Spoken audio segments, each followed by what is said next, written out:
Cher journal de voyage, ça y est, on est enfin en Amérique du Sud. Après en avoir rêvé pendant des années pour sa culture, sa nourriture, sa musique, ses danses, ses montagnes, ses déserts, ses glaciers, ses étoiles, ses forêts, ses animaux, on y est.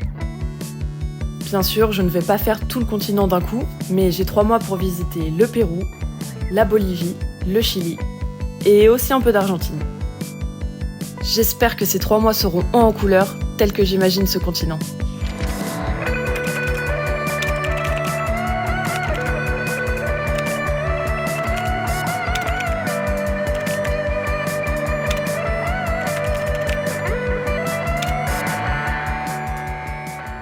Bienvenue dans notre journal de bord d'Amérique du Sud. Bienvenue à la famille et aux amis qui nous suivront. Et aux futurs nous qui verront les souvenirs. Très important, très important.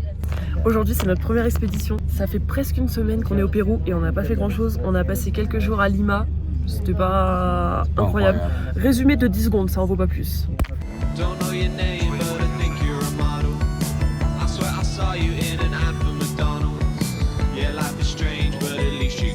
On a demandé du Coca-Cola, on se retrouve avec ça. C'est bon. C'est on dirait le Fanta un peu chimique en Asie.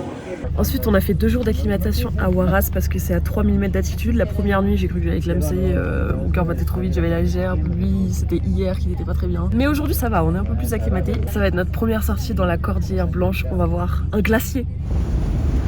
Ce premier trajet en bus nous permet d'en voir plus sur la vie locale, les animaux, les gens. Si je commence à filmer à chaque fois qu'on voit des ânes. Et plus on roule, plus on s'enfonce dans la montagne.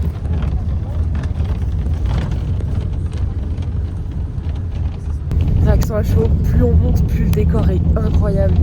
On se croit dans un film, c'est un spectacle mais de malade. Genre, là, il y a une cascade. Le chauffeur vient d'avancer là et de repartir en marche parce que je crois qu'il n'a pas pris assez d'élan pour la montée. C'est vraiment pas rassurant. Allez Alfredo. Allez.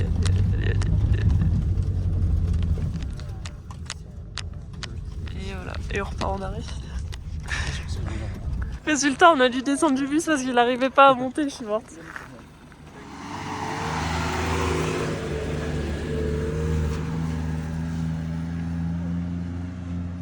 C'est la deuxième fois qu'on descend du bus parce qu'on est trop lourd. Par contre, le décor, mais ça a l'air fake tellement c'est beau. Oh là là.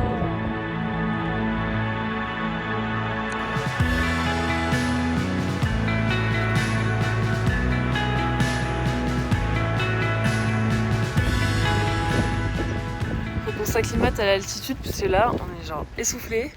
Moi, j'ai un peu la gerbe parce que là, on est presque à 4700 mètres. J'arrive même pas à faire une phrase complète. Je suis vraiment comme le pote de Malcolm qui sait pas faire des phrases complètes quoi. Ça va ? Petite PLS. C'est des mythos. C'est sûr que la montée avec l'altitude c'était pas facile, mais on n'était pas du tout prêt pour ce qu'on allait voir.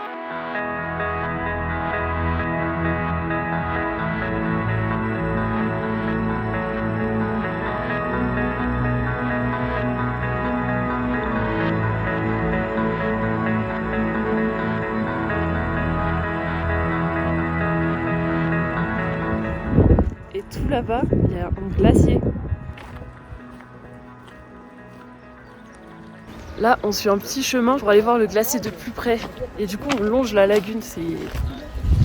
C'est à couper le souffle, littéralement, vu qu'on est à 4700 mètres d'altitude.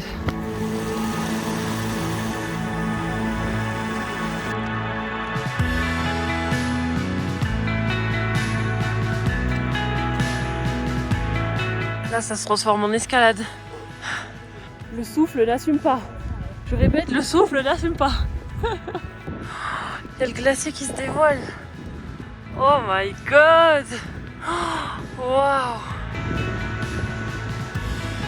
Le décor est incroyable. J'en reviens pas.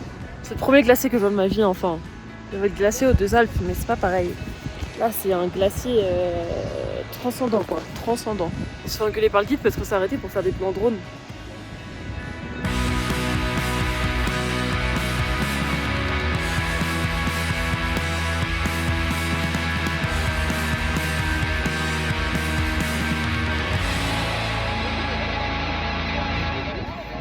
Bienvenue dans l'âge de glace. C'est ouf. J'arrive pas à voir qui est moi devant un paysage comme ça. Le paysage et moi, on est au même endroit. Dingo. On dirait que les montagnes elles touchent le ciel.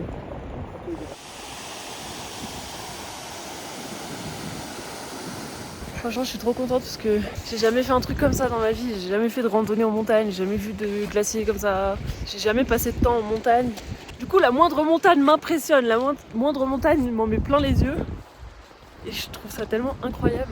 Les gens qui vivent à la montagne, mais vous vivez en paix en fait. Première utilisation de la gourde, une cascade, c'est maintenant ou jamais.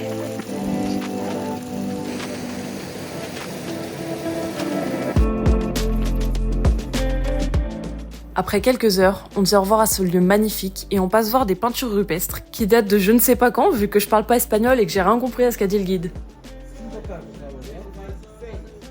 En tout cas, c'était vraiment une journée magique qui nous donne envie d'en voir beaucoup plus sur la Cordillère Blanche et sur les montagnes qui se trouvent autour de Huaraz.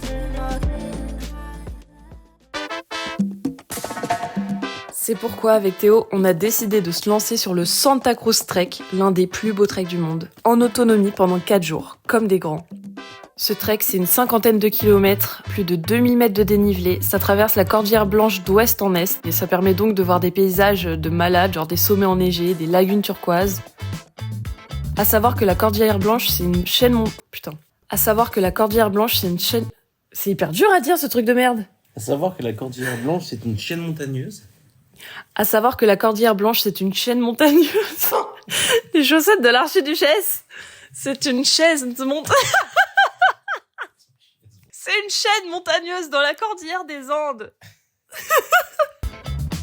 Après s'être bien renseigné, avoir acheté une bouteille d'oxygène, des feuilles de coca pour le mal des montagnes, on a établi notre to-do list pour se préparer à ce grand défi.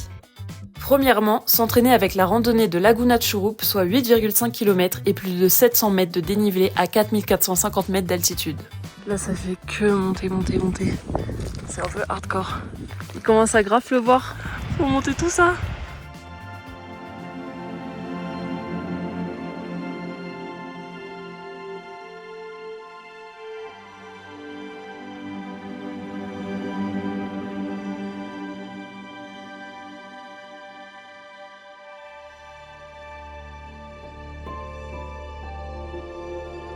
Ça se couvre d'un coup, dans 2 secondes on va plus voir le lac.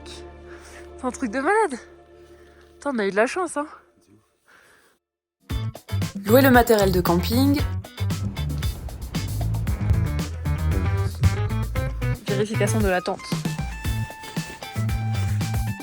Faire les courses au marché.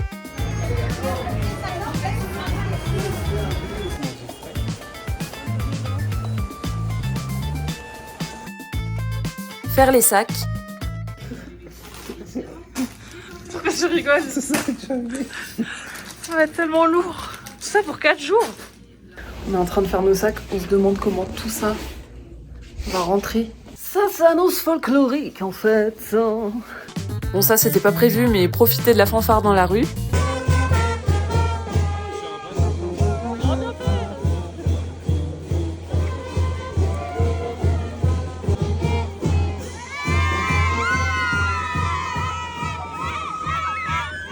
Et enfin, respirer un bon coup avant le grand départ. On prend un petit chocolat chaud et une petite infusion à la coca pour se donner de la force pour demain.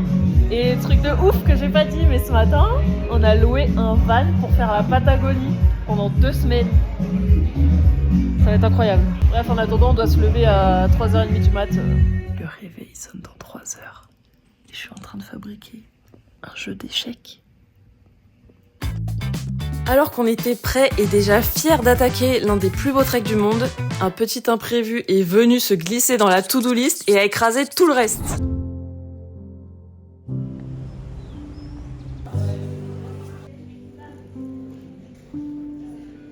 Bon bah changement de programme. Nos sacs sont tout prêts à partir en randonnée, comme nous on était prêts. Encore ici présent. Mais Monsieur Théo s'est bloqué le dos en se lavant les pieds sous la douche. 6 heures avant le départ. On a dû aller à l'hôpital. Ils lui ont fait une piqûre d'antidouleur et d'anti-inflammatoire. Double dose pour le gros gabarit, ils ont dit. Et la docteure a dit pas de trek, pas de marche, repos pendant 1 semaine. Du coup, on va aller rendre tout le matos de camping qu'on a loué hier. Heureusement, on a pris plein de courses, un peu genre nouilles chinoises, pâtes, sauces, qu'on va pouvoir garder parce que tout de même, dans 14 jours, on part dans le sud du Chili pour récupérer un van et faire le tour de la Patagonie. J'espère que tout va se passer comme sur des roulettes et qu'il n'y aura pas d'imprévu. Ça me troue le cul pour rester poli. On s'est fait couiller pour l'expédition. Le mec qui est censé être là, il est pas venu. Oh putain. On a plus de roue de secours. On vient actuellement de rater le ferry. On vient de crever un pneu au milieu du désert. La nuit est en train de tomber. Toutes les banques sont fermées, tous les Western Union sont fermés. Du coup, on a plus d'argent. Ça arrive que des galères avec le van là. Du coup, en attendant, on est bloqué. Eh, mais comment ils vont nous faire un café s'il n'y a plus d'électricité? Parce que là, je rentre en France.